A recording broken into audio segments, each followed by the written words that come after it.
Hey guys, I'm in the shop today working on a project and trying to struggle with motor mounts and frame stands and all that stuff. I figured I'd make a quick video and go over some of the different options you have as far as motor mounts and frame stands on the subframes of the 68-74 Nova.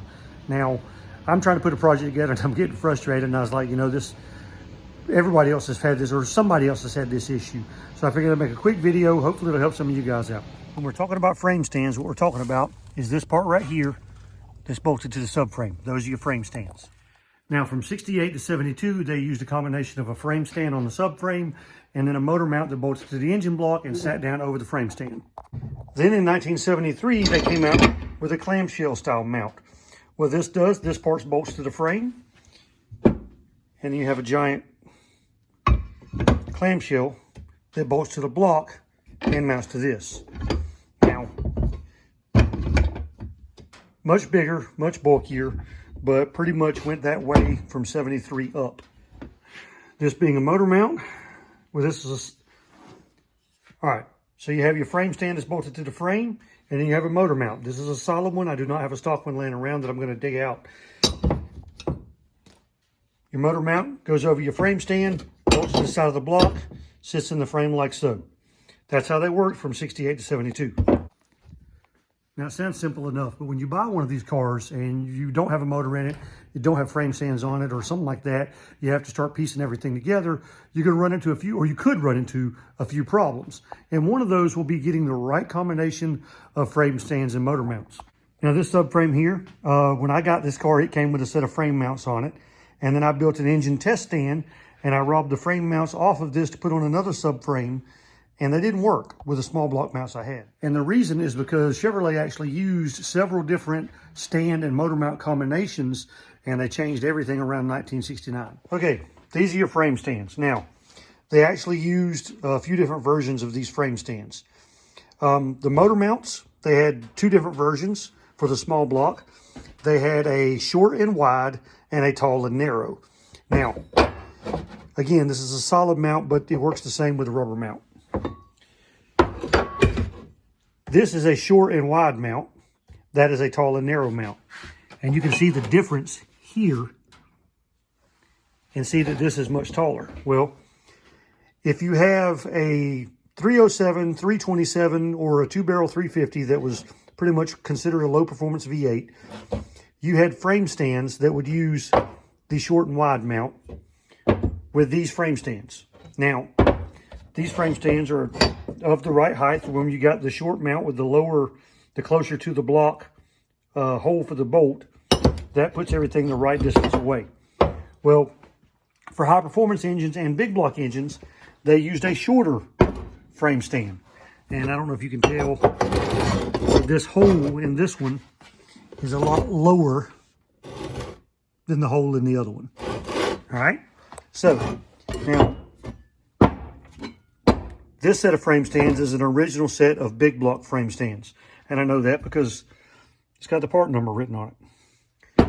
But they also made a small block set of the shorter frame stands. I think this side might have been the same height, but the passenger side is definitely shorter and moves everything over, because the big block, they moved everything over to the passenger side for clearance on the exhaust, on the steering box, and that kind of thing.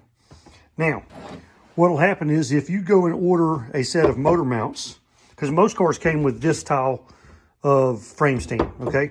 If you go order a set of motor mounts if you've got a 69 Nova and it came with a 307 or a two-barrel 350 or whatever, and you go and you order a set of motor mounts for a 350, 300 horse motor, because a lot of times we go to part stores and we just tell them, hey, 350 4-barrel, because that's what we have in the car now.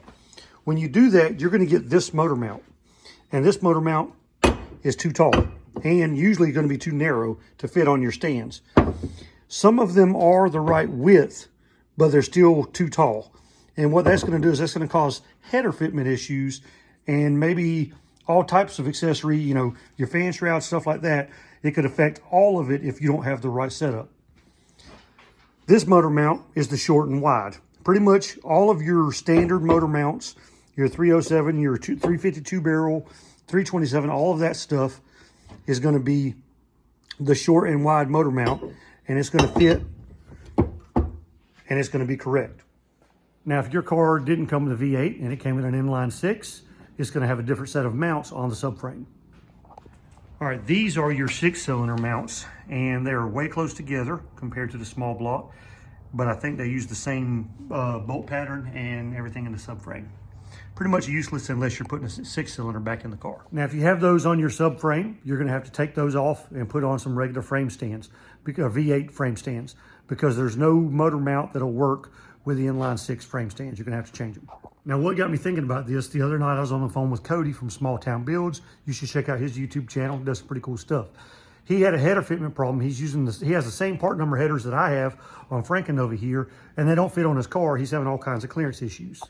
Now, here on Frankenova, I've got the regular 350, 307, whatever, the regular low horsepower small block frame stands, and I have the short and wide mounts on the engine. And although I've had some spark plug issues with these Hedman headers, I haven't had any issue with them fitting around the steering box. They fit pretty good. So if you pick up one of these cars, you're going to have one of 4 types of frame stands in the car. First is going to be the inline 6 frame stands, which are pretty much useless unless you're putting an inline 6 in the car. Second, what you're most likely to have is your standard low horsepower small block frame stands, which is these. Now, and then you're going to use the short and wide mount. You can buy these reproduction like these right here. All right, in the description of the video, I'm going to put a link for these exact frame stands and these exact motor mounts, because I know these work together, and that way you'll have a link to them also. Then you could have an original set of big block factory mounts like these, and then, or you could have the factory high performance small block mounts, which require the tall and narrow motor mounts. And yeah, I know it's motor mount, I know it's an engine, motors are electric, blah, blah, blah. Well, here we call it the Department of Motor Vehicles, not the Department of Engine Vehicles. And if you don't like it, go down there and tell them to change their name. Or call General Motors and give them some fits, okay? But I don't want to hear it. All right, so I hope that helps somebody. A lot of header fitment issues fall down to this being on this kind of mount, and a lot of these will fit. This one's a little tight, it won't go down on there, but a lot of people just spread them out. A lot of your reproduction stuff is not made to the exact dimensions. There are dimensions for the factory motor mounts, your rubber style motor mounts. I'll put a screenshot up that shows the dimensions of the tall and narrow and the short and wide motor mounts, the factory style.